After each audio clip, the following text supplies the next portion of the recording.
Hi everyone, Tom Gottschalk here, going to walk you through a testing experience at the Computer Adaptive World and show you kind of what students can get out of the testing experience and what the results look like, and give you some ideas of what the screenshots will do for you to make you stronger, faster, and a better student.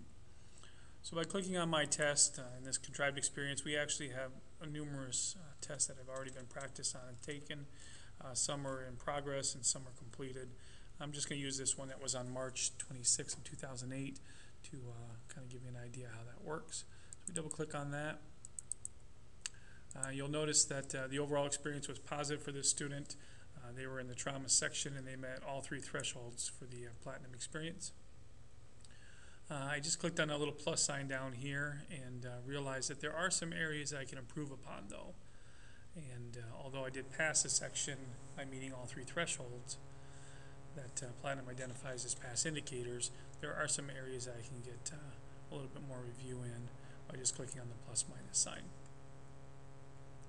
Remember, pass indicator is all three. A maybe indicator is level 2s and 3s, and that means you've met some of the thresholds but not all, and fail is you've kind of not performed very well in that area. Really important to note on the right hand side are the ways that we report our information. Here's how you ranked in the country by percentile ranking, again a strong student. Average score wise, again above the bar, which is pretty nice. Highest level of difficulty, the student got harder than average questions, statistically speaking, and then we can look at the grid view. On the grid view, we really do get into some pretty critical reporting for students, although many don't go here.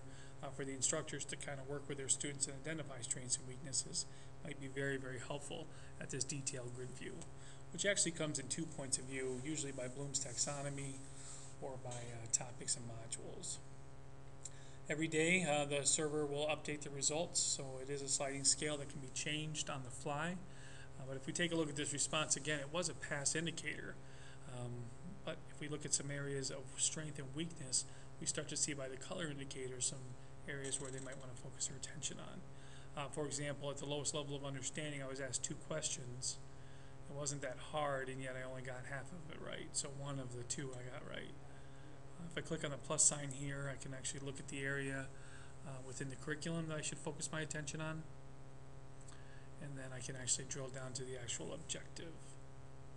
Again, being a dynamic screen, the results will be very, very specific to this particular student's experience. And again, whenever we see a plus sign, we can drill all the way down to that specific area. Now, what's kind of interesting about this particular student's outcome for Booth Demo is they got a high percentile ranking, statistically speaking, 99%. However, most of the country was ahead of them, so really that's not a good score to have. We did get that question right, but it wasn't that difficult, and that's why we're getting the maybe indicator here. Let's go look at an area where there's been more questions asked, maybe at the trauma level. We see 5 questions asked. Within bleeding and shock, 1 question, 1 question, 1 question. But we're getting them right the majority of the time. And we can again drill down to the specific objective that the student was exposed to. Did they get the question right or wrong? And so on this particular question, I was asked twice. I got 100% right, and I'm really only 1% of the population is ahead of me. So that's a pretty good outcome. Unfortunately, the question wasn't that hard, and again, that's why you have the maybe indicator.